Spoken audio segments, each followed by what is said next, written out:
suara air yang seakan mengguyur tubuh, beriringan dengan suara nyanyian lagu yang menyala dari pemutar piringan hitam, terdengar oleh telinga Marlina. Ia yang tengah membaca buku sejenak terhenti, mencermati suara dari kamar mandi di jam 9 malam itu. Tumben, si Bibi mandi di kamar mandi itu, batin Marlina, seraya mengintip dari celah pintu di kamarnya. Ia mengira kalau itu adalah si Bibi, pembantu rumahnya, karena biasanya si Bibi selalu menggunakan kamar mandi di belakang. Bibi, panggil Marlina dengan sedikit berteriak ke arah kamar mandi itu. Sekali lagi, ia masih yakin kalau itu adalah Bibi, karena memang di rumahnya hanya ada ia dan Bibi, karena ayah dan ibunya sedang pergi keluar kota. Bibi, teriak Marlina lagi, sambil mematikan pemutar piringan hitamnya dan berjalan keluar mendekati kamar mandi itu. Bibi di dalam ya? Ucap Marlina sekali lagi. Namun tak ada jawaban, meski suara orang yang seperti tengah mandi itu masih terdengar. Tak mau ambil pusing, Marlina pun kembali masuk ke kamarnya dan melanjutkan lagi kegiatannya. Hingga selang beberapa detik kemudian, pintu kamarnya pun diketuk. "Mbak, ini wedang rodenya," suara Bibi terdengar di balik pintu. Bergegas Marlina membukakannya, dan di sini ia baru ingat kalau Bibi baru saja keluar ke warung ronde depan. "Loh, Bibi dari tadi?" tanya Marlina keheranan. Barusan saja kok Mbak, baru aja datang. Soalnya warung rondenya lagi ramai, jadinya antri Mbak, jawab Bibi, seraya memberikan mangkuk beserta bungkusan plastik berisi wedang ronde tersebut. Sejenak, otak Marlina memproses itu semua, dan ia pun langsung menyusul Bibi ke ruang belakang. "Bibi, tadi mandi di kamar mandi depan ya?" tanya Marlina kepada bibinya. "Enggak kok Mbak, malam-malam gini kok mandi. Lagian, mana pernah saya mandi di kamar mandi ibu," jawab sang Bibi, seraya melepaskan ikatan kacang panjang untuk masak esok hari. Marlina hanya terdiam mendengar jawaban si Bibi, dan berjalan kembali menuju kamarnya, sambil berpikir apa tadi ia salah dengar. Tampaknya, Marlina tak mau berpikir lebih jauh, dan menganggap kejadian tadi hanyalah ilusinya belaka. Dan sekira pukul 10 malam, setelah ia lelah membaca buku, Marlina pun tertidur. Dan singkat cerita, keesokan harinya. "Ibu sama bapak pulang kapan Mbak?" tanya Bibi kepada Marlina yang sama-sama tengah sarapan di atas meja makan. "Nggak tahu sih Bi, kemungkinan besok, kalau nggak ya lusa. Soalnya kan Mbak Kakung lagi sakit Bi, dianya nggak mau makan kalau nggak ada ibu," jawab Marlina. Semalam aku kayak dengar suara orang mandi Bi, di kamar mandi depan," kata Marlina yang seketika mengubah topik pembicaraan. Semalam? Jam berapa itu Mbak?" jawab Bibi. "Ya jam 9-an itu, waktu Bibi ke warung depan beli wedang ronde," ucap Marlina. "Oh, yang Mbak Lina tanyakan semalam ya? Apa iya Mbak? Mungkin Mbak Lina salah dengar kali," ucap Bibi. Tapi jelas banget kok suaranya. Tapi nggak tahu juga sih. Bisa jadi aku salah dengar aja Bi," ungkap Marlina.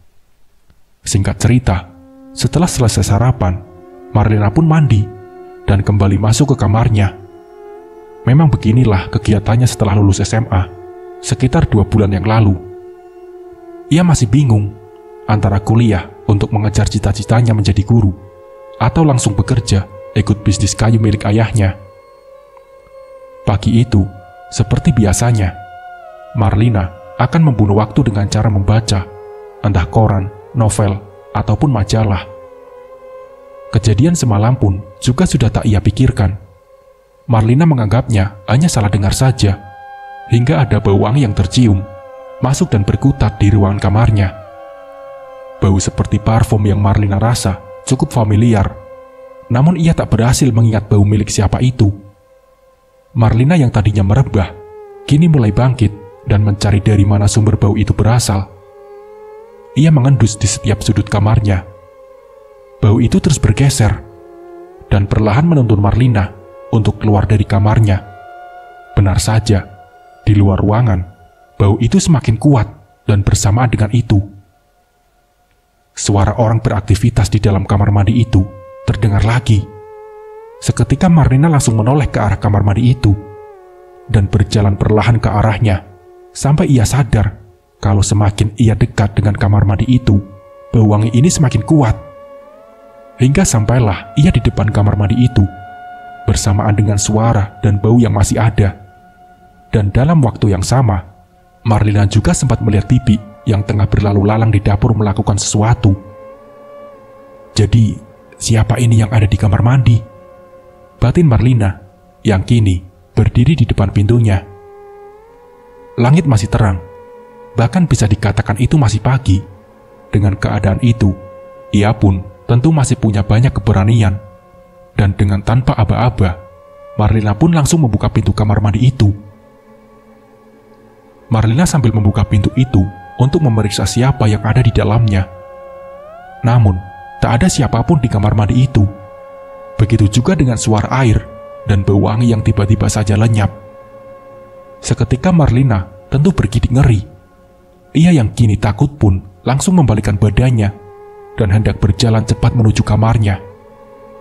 Namun, baru sekira mungkin 2 kali ia melangkah, tiba-tiba terdengar suara dari arah belakang yang memanggilnya, dan dengan jelas suara itu berkata, "Marlina, Marlina." Suara lirih, namun mendengung sangat jelas.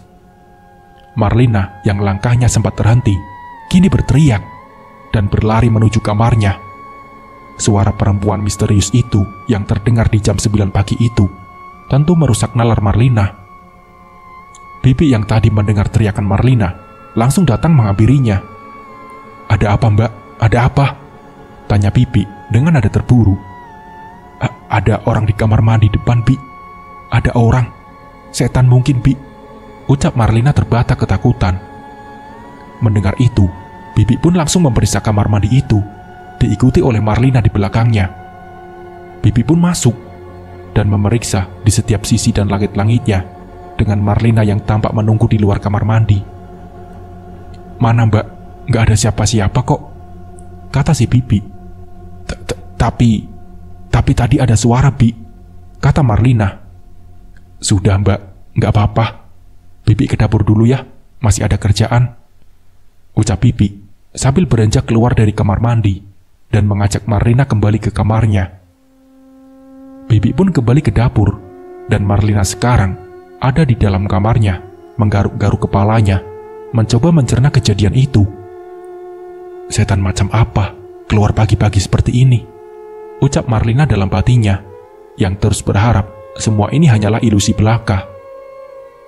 Singkat cerita, hari itu pun berjalan dengan sewajarnya. Marlina mencoba untuk tidak memikirkannya. Hingga malam pun tiba, terjadi lagi percakapan kosong di atas meja makan antara Marlina dan si Bibi.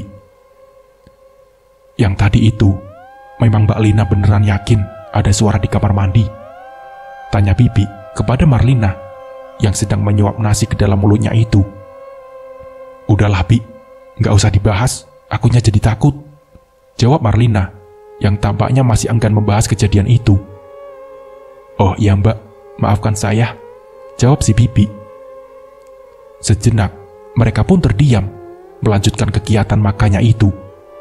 Namun tak selang beberapa lama, justru Marlina lah yang mulai membuka topik itu kembali.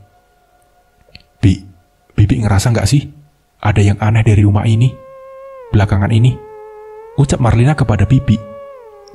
Aneh gimana, Mbak?" tanya Bibi.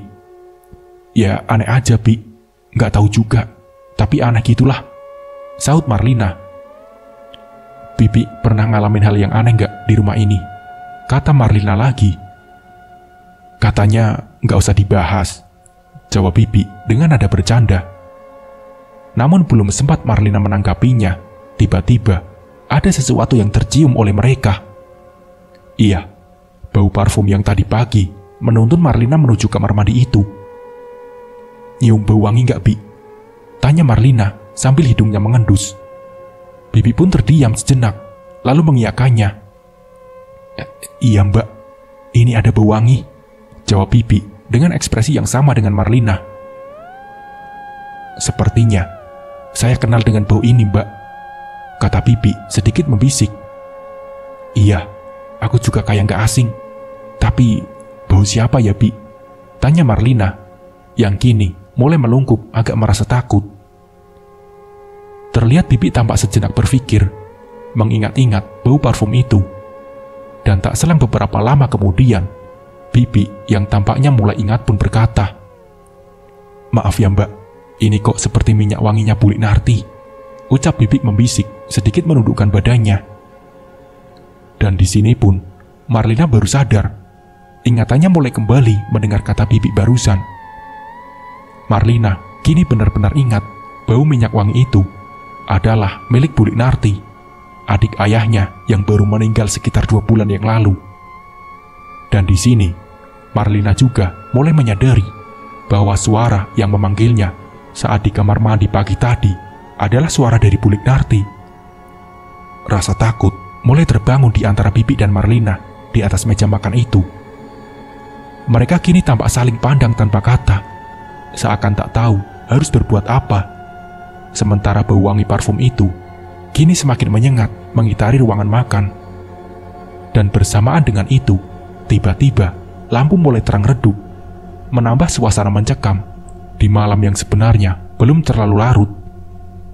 "Ayo, kita ke ruang depan aja mbak," ucap Bibi yang bangkit dari tempat duduknya. Mereka pun bergegas menuju ruang depan dan duduk di sana untuk mengurangi rasa takut mereka itu.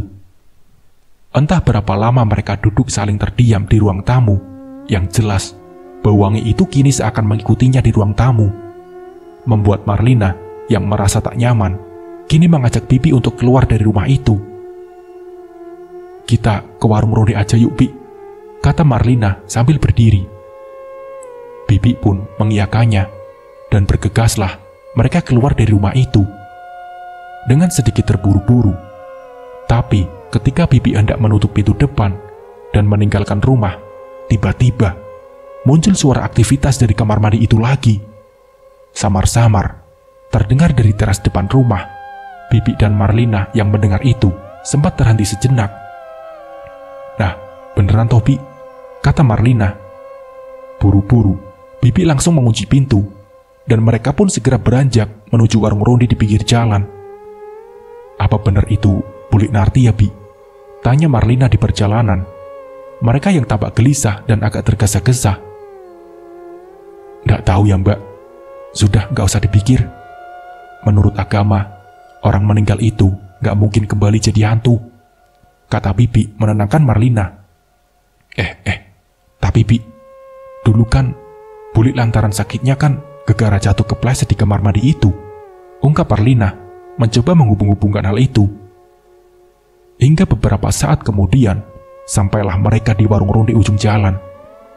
Sengaja mereka memilih bangku lesehan paling pojok untuk menghindari keramaian di warung itu, sekaligus untuk menenangkan pikirannya setelah kejadian tadi. Tentu tetap terjadi obrolan di antara Bibi dan Marlina, yang mana topiknya masih seputaran kejadian di rumah tadi.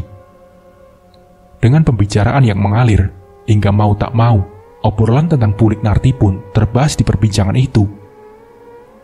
Bu Liknarti adalah adik kandung dari ayah Marlina. Beliau adalah anak kesayangan dari orang tuanya. Bukan karena pilih kasih, tapi memang karena keadaan beliau yang mempunyai keterbelakangan mental. Mungkin karena itu juga, Bu Liknarti tak pernah menikah, apalagi mempunyai keturunan. Ayah Marlina adalah satu dari beberapa banyak orang yang sangat menyayangi Bu Liknarti. Maka dari itu, sejak Mbah Putri meninggal, ayah Marlina memboyong Bu Liknarti ke rumah dengan maksud untuk merawatnya. Dan sekira sudah 2-3 tahun berjalan, satu insiden pun terjadi.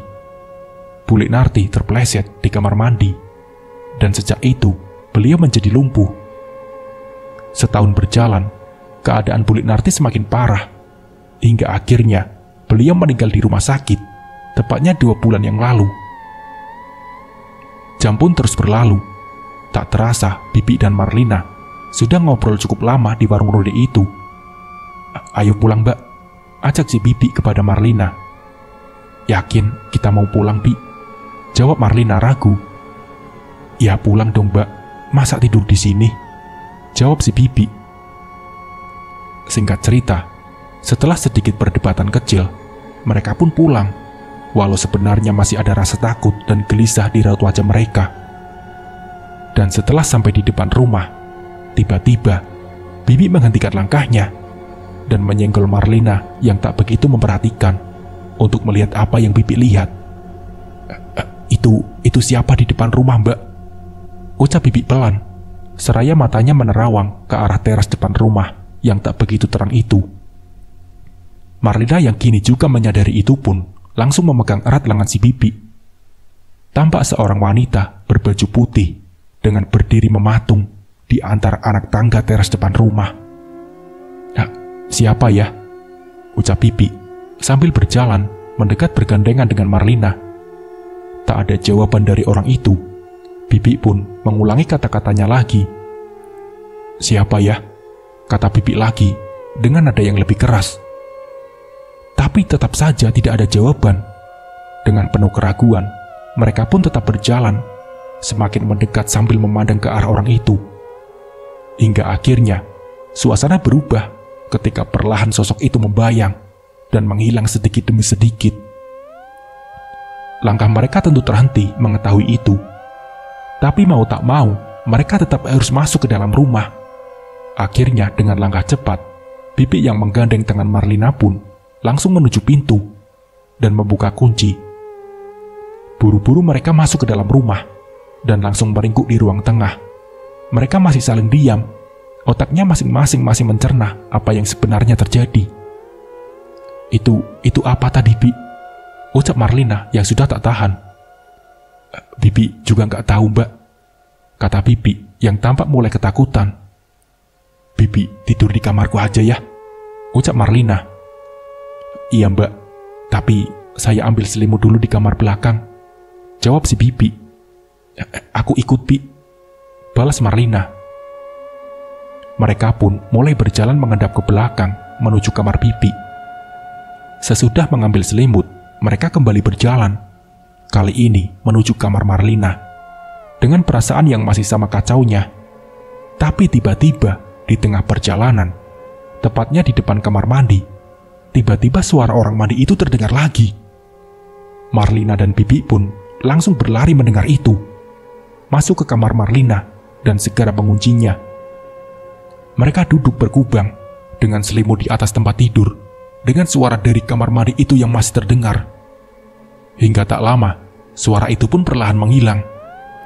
Namun berganti dengan suara panggilan dalam jeda beberapa detik kemudian. Makdah, Makdah. Nama Bibi dipanggil. Tak ada ekspresi lain. Bibi dan Marlina kini saling menatap ketakutan. Makdah, Makdah. Suara itu terdengar lagi. Marlina, Marlina. Kini giliran Marlina yang dipanggil. Ini kok mirip suaranya Bulik Narti sih? Batin Marlina yang tentu ragu karena Bulik Narti sudah meninggal. Marlina, Marlina. Suara itu memanggil Marlina kembali dengan nada yang lebih keras. Mereka pun hanya bisa menangis dan berdoa sebisanya, hingga suara itu terhenti sekitar pukul 02.30 dini hari. Beberapa menit setelah suara itu lenyap, mereka pun mencoba untuk tidur. Meski nyatanya Bibi dan Marlina tetap tidak bisa memejamkan matanya hingga azan subuh berkumandang. Mau tak mau, Bibi pun bangkit dari ranjang. Begitu juga dengan Marlina yang tak mau ditinggal sendiri. Mereka pun memutuskan untuk membuat kopi dan duduk di ruang tamu, menahan kepalanya yang pening karena semalam mereka benar-benar tak tidur. Harusnya hari ini Bapak dan Ibu pulang, Bi, ucap Marlina. Iya, Mbak, semoga. Tapi apakah kita harus ngomong kejadian itu ke Bapak dan Ibu, Mbak? Jawab si Bibi. Harus ngomong lah, Bi. Nanti aku yang ngomong, ucap Marlina. Terus tentang Bu Narti bagaimana? Tanya Bibi. Lah itu tetap harus ngomong.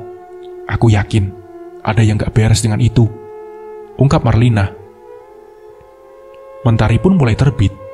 Sinarnya menembus tirai ruang tamu yang tengah Bibi dan Marlina duduki, membuat mata mereka perlahan mulai merasa ngantuk. Hingga tak terasa, Bibi dan Marlina pun sama-sama tertidur di ruangan itu.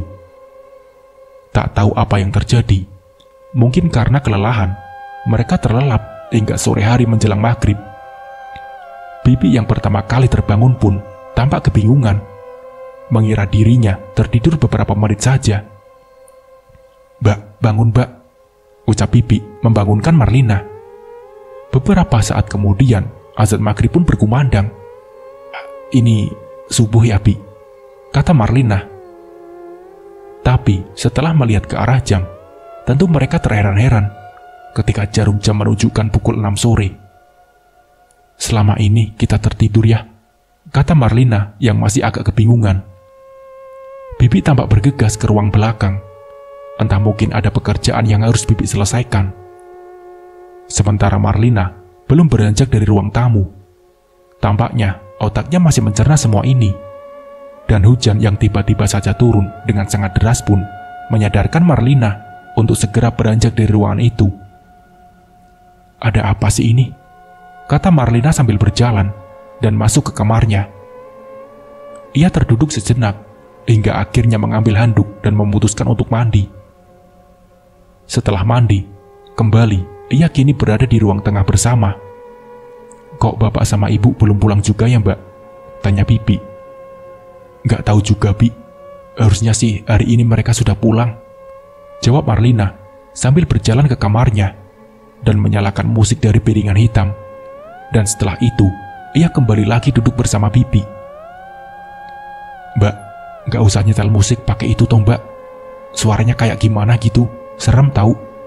Mending nyetel radio aja mbak, tak ambilin di kamar saya," ucap Bibi. Daripada sepi Bi, lagian TV-nya kan juga belum dibenerin," jawab Marlina yang langsung berbalik menuju kamarnya untuk mematikan pemutar musik itu. Suasana pun sejenak hening. Hanya rintik hujanlah yang terdengar menimpa genting rumah itu. Sementara Bibi tampaknya tak jadi pergi ke kamarnya untuk mengambil radio. Entah kenapa, mungkin karena ia takut.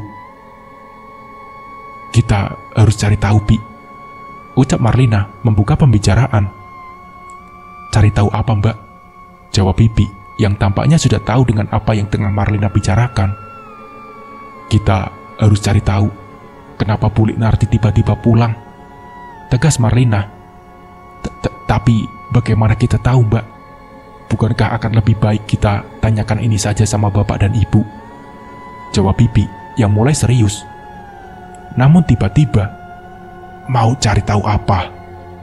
ucap seseorang dari kegelapan. Marlina dan Bibi seketika tersentak mematung. Mereka saling pandang, namun sama-sama tak berani menoleh ke arah sumber suara itu. "Jelas, ini suara Bu Narti," batin Marlina yang hafal dengan logat gegapnya suara buliknya itu. "Badah, Marlina, kok malah gak jawab?" ucap suara dari kegelapan itu. Tampak tangan Bibi yang gemetar kini mencoba untuk menggenggam tangan Marlina. Matanya berisyarat untuk pergi dari tempat ini. Tapi apa daya, tubuh mereka sekarang terasa kaku dan sulit untuk digerakkan.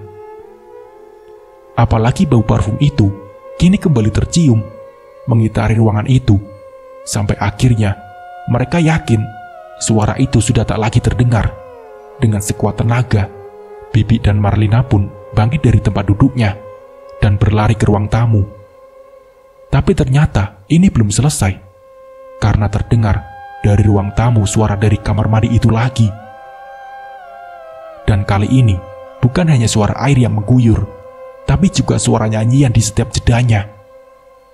Bibi dan Marlina hanya bisa terpaku, ketakutan mendengar suara dari kamar mandi itu. Sungguh rasa takut yang tak bisa tergambarkan. Kalau ada pilihan mungkin mereka lebih memilih pingsan saja waktu itu. Bibi dan Marlina kini mulai menutupi kedua telinganya dengan air mata yang tentu saja menetes. Itu jelas Bu Liknarti. Itu kebiasaan Bu Liknarti. Batin Marlina ketakutan. Hingga suara itu pun hilang bersamaan dengan datangnya bapak dan ibu. "Ada apa? Kalian ini kok mukanya aneh gitu?" ucap ayah Marlina ketika masuk dan melihat bibi dan anaknya tengah ketakutan di ruang tamu. "Ada apa, Mbak?" "Duk," kata sang ibu juga. Marlina dan bibi tak bisa menjawab, dan sang ibu pun datang memeluk Marlina. "Ada apa, Tonduk?" kata ibu. Tak ada kata yang bisa diucap oleh Marlina kecuali "Bu Liknarti, Bu. Bu Liknarti," kata Marlina sambil menangis dan menunjuk ke arah dalam rumah. "Us, Bu Liknarti kenapa, Nduk? Bu Liknarti kan udah meninggal," jawab ibu sambil mengelus kepala Marlina. Namun ada yang aneh ketika tiba-tiba ibu menatap ke arah bapak yang kini tampak menghela nafas setelah mendengar nama Bu Liknarti disebut oleh anaknya itu. Sudah, ayo kita masuk. Bibi, panaskan air, aku mau mandi," ucap sang ayah mengajak mereka semua untuk beranjak dari ruang tamu. Singkat cerita, malam itu pun berlalu tanpa gangguan. Esoknya berjalan seperti biasa. Pagi-pagi mereka bangun dan sarapan bersama. Ayah, ibu, dan Marlina tampak berada dalam satu meja, sementara si bibi masih berada di dapur mengerjakan pekerjaannya. Marlina tampak masih penasaran dengan apa yang belakangan ini ia lalui di rumah ini, tentang suara dari kamar mandi dan suara yang mirip Bu Liknarti, serta sosok wanita berbaju putih yang sempat ia dan bibi lihat kemarin malam. Sang ayah juga sepertinya tahu dengan apa yang sedang dipikirkan oleh Marlina, karena semua itu terlihat dari raut wajahnya, dan di atas meja makan itu pun sang ayah mulai berbicara. "Duk, yang kamu lihat itu bukan Bu Liknarti," ucap ayah Marlina mengawali pembicaraan itu. "Tapi suaranya mirip sekali dengan Bu Lik, Pak. Apalagi semalam juga terdengar nyanyian dari kamar mandi dengan lagu yang dulu suka dinyanyiin sama Bu Liknarti," jawab Marlina sampai hampir tersedak oleh makanannya. "Bu Liknarti sudah tenang di sana, Nduk. Itu jin yang menyerupai saja," kata si ibu menyela pembicaraan itu. "Oke, kalau itu memang jin. Tapi kenapa tiba-tiba setelah 2 bulan dia baru datang mengganggu?" tanya Marlina lagi kepada orang tuanya. Dan di sini sang ayah pun mulai menjelaskan. "Sebenarnya bukan karena salah dan gak salah ya. Ini semua karena Mbah Kakung. Namanya orang Jawa zaman dulu. Mbah Kakung itu suka ngoleksi barang-barang antik," kata sang ayah. "Terus apa hubungannya, Pak?" tanya Marlina yang mulai serius memperhatikan. "Jadi, Mbah Kakung itu punya salah satu keris. Dan kata Mbah Kakung, jin penunggu keris itu sangat sayang dengan Bu Liknarti. Keris itu didapat oleh Mbah Kakung waktu dulu Bu Lik masih kecil. Nah, saking sayangnya, ini kata Mbah Kakung loh, jin wanita penunggu keris itu suka menjelma menjadi Bu Liknarti. Itu Bapak percaya, karena dulu Bapak waktu muda juga pernah melihat ada 2 Bu Liknarti di rumah Mbah Kakung. Yang satu ada di kamar, yang satu ada di dapur. Bahkan kemarin malam pun, waktu kita di rumah Mbah Kakung, Bapak juga melihat Bu Liknarti duduk di ruang tamu. Ini loh ibumu, sampai nangis. Nyangka itu adalah Bu Liknarti beneran," cerita sang ayah seraya menunjuk sang ibu. "Lantas, kenapa tiba-tiba saja jin itu mengganggu ke sini, Pak?" tanya Marlina yang masih belum menemukan jawaban dari apa yang sedari tadi ia tanyakan. Dan ayah pun kembali melanjutkan ceritanya. "Jadi Mbah Kakung itu kan sudah tua, dan beliau merasa harus mewariskan barang antik itu kepada anak-anaknya. Nah, kebetulan keris itu diwariskan ke Bapak. Katanya, karena Bapak adalah anak yang paling menyayangi Bu Liknarti, Bapak jelas gak mau. Tapi Mbah Kakung malah bilang, orang itu maunya Rantam Sari kok. Mau tidak mau tetap ikut kamu, ucap Mbah Kakung kepada ayah Marlina sambil menyebut nama jin penunggu keris itu. Jadi karena ini nasihat orang tua, mau tidak mau Bapak harus menuruti itu, Nduk. Keris sudah Bapak bawa, tapi masih Bapak tinggal di mobil, ucap sang ayah menyudahi pembicaraan itu. Marlina tampak terdiam setelah mendengar pembicaraan dari ayahnya itu. Nalarnya mendadak kacau. Apa-apaan ini? Gumam Marlina. Tapi Marlina adalah tipe anak yang sangat patuh dengan orang tuanya. Dan mau tidak mau, meski dengan penuh keraguan, ia mencoba menerima keputusan keluarganya itu. Berharap setelah keris itu berada di rumahnya, sosok yang menyerupai Bulik Narti itu tak lagi mengganggunya. Setelah selesai sarapan, mereka pun melanjutkan aktivitasnya masing-masing. Ayah Marlina berangkat bekerja, dan ibunya pergi keluar karena suatu acara. Marlina tentu langsung menceritakan itu semua kepada Bibi, yang tampak kaget setelah mendengar penjelasan dari Marlina. Jadi sekarang jin bersama rumahnya dibawa ke sini ya, Mbak, ucap Bibi dengan serius. Meski mereka tentu masih merasa bergidik ngeri mengingat kejadian itu, namun setidaknya Marlina dan Bibi sudah mendapatkan jawaban atas semua ini. Singkat cerita, malamnya, sekitar pukul 1 dini hari, ketika semua orang di rumah sudah terlelap, kejadian itu terjadi lagi, yang kali ini tentu dialami oleh semua penghuni rumah. Terdengar suara air yang mengguyur tubuh itu kembali muncul di kamar mandi, bersamaan dengan suara nyanyian lagu. Sang ayah yang pertama terbangun mendengar itu, langsung membangunkan istrinya. Bu, kata ayah, dengan matanya yang mengisyaratkan tentang bunyi itu. Sang ibu yang juga mendengar jelas suara itu, kini tampak terperanjat dan memegang lengan sang ayah. Kerisnya di mana toh, Pak? Kata sang ibu membisik. Ya masih di mobil toh, Bu. Bapak lupa, jawab sang ayah seraya ingin beranjak keluar kamar. Mau kemana, Pak? Kata ibu sambil menahan lengan ayah. Mau keluar. Bapak penasaran apa maunya, jawab ayah sambil melepaskan lengannya yang dipegang oleh istrinya itu. Ayah pun kini mengendap keluar, diikuti oleh ibu yang berjalan memegang belakang tubuh ayah. Perlahan, pintu pun dibuka, dengan suara air mengguyur di kamar mandi dan nyanyian itu yang masih terdengar jelas. Dan bersamaan dengan itu, ternyata Marlina dan si Bibi juga terbangun oleh suara itu. Marlina tampak mengintip juga dari celah pintu kamarnya yang sedikit ia buka. Begitu juga dengan si Bibi yang separuh badannya sudah berada di luar kamar. Ayah dan ibu pun kini keluar dan berjalan mendekat ke arah kamar mandi itu. Marlina yang memang kamarnya berhadapan dengan kamar orang tuanya itu tentu melihat, dan kini ia pun juga ikut keluar dari kamarnya. Shh, isyarat ibu ketika melihat Marlina dan menunjuk tangannya menyuruh Marlina untuk berada di belakangnya.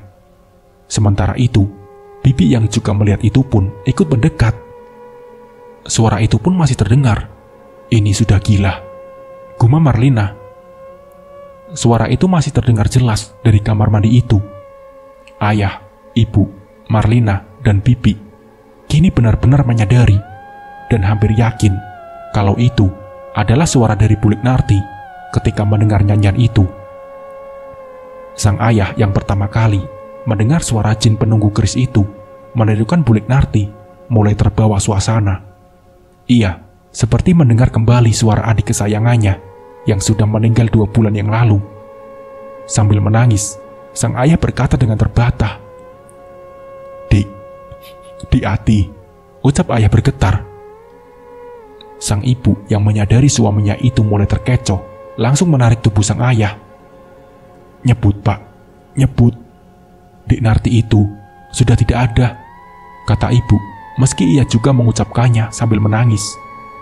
Dan tiba-tiba, seketika pintu kamar mandi itu pun mendadak terbuka. Brak! seperti ada yang membantingnya, bersamaan dengan suara air dan nyanyian yang juga menghilang. Mata semua orang tentu kini tertuju ke arah kamar mandi. Tak ada yang terlihat selain kegelapan di dalam kamar mandi itu. Namun perlahan dengan samar, mulai muncul sosok putih yang keluar dari kegelapan. Mereka semua terpaku melihat itu. Kaki-kakinya terasa dikunci untuk tak bisa berlari. Begitu juga dengan matanya, yang seakan memaksa mereka untuk menyaksikan tontonan ganjil ini. Dan sosok itu kini semakin terlihat jelas, berdiri di depan kamar mandi, memperlihatkan wujudnya yang sesungguhnya.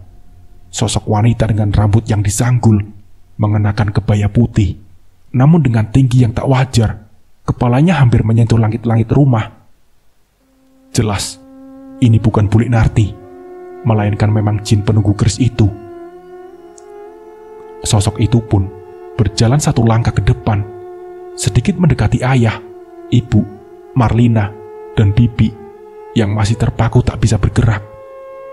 Dan dengan suara yang masih menyerupai Bulik Narti, sosok itu pun berkata, "Aku tidak meminta apapun. Aku hanya ingin dekat dengan tempat terakhir Narti hidup." Ucap sosok itu sambil menunjuk jari telunjuknya ke arah depan rumah. Dan sosok itu pun berjalan mundur, kembali masuk ke kamar mandi setelah mengucapkan itu. Bersamaan dengan mereka, kini yang mulai bisa menggerakkan tubuhnya. Ibu, Marlina, dan bibi langsung roboh dan berlari merangkak tanpa arah sambil berteriak ketakutan. Sementara sang ayah masih berdiri di tempat yang sama dan tampak menata nafasnya. Tapi sepertinya ayah tahu apa yang harus ia lakukan. Dan langkah yang tampak ragu, ayah pun mulai berjalan ke arah depan rumah, meraih kunci mobil yang tergantung di atas kaca cermin di ruang tengah. Ayah pun berjalan menuju mobil yang ia parkir di halaman. Dengan hati yang mungkin bergejolak, ayah membuka pintu mobilnya dan mengambil keris itu yang terbungkus oleh kain kafan putih. Dengan gemetar, ayah membawa keris itu masuk ke dalam rumahnya dan meletakkan keris itu di dalam lemari yang berada di kamar belakang, samping kamar bibi, di mana kamar itu adalah kamar dari mendiang Bulik Narti. Sang ayah kembali ke ruang tengah menghampiri ibu, bibi, dan Marlina yang masih tampak syok setelah kejadian ini. Mereka pun kini duduk saling diam, dengan bau minyak wangi yang tiba-tiba tercium tajam memenuhi ruangan itu. Bau minyak wangi itu mereka kenali sebagai bau minyak wangi milik Bulik Narti. Bau itu sempat bertahan beberapa saat, hingga akhirnya muncul suara yang mengiringi hilangnya bau itu. Dan dengan logat yang masih menyerupai Bulik Narti, suara itu mengatakan, "Terima kasih, terima kasih." Dan itulah terakhir kalinya, entah demit, jin, atau lelembut penunggu keris yang menyerupai Bulik Narti itu menunjukkan keberadaannya. Karena setelah itu, tak ada lagi kejadian serupa yang dialami oleh Marlina, ayah, ibu, maupun bibi. Yang jelas, hari di mana teror itu berlangsung akan menjadi hari yang tak akan pernah mereka lupakan seumur hidupnya. Nah, seperti itulah ceritanya. Semoga cerita ini bisa diambil hikmah dan pembelajarannya. Mungkin cukup sekian dari saya. Wassalamualaikum warahmatullahi wabarakatuh.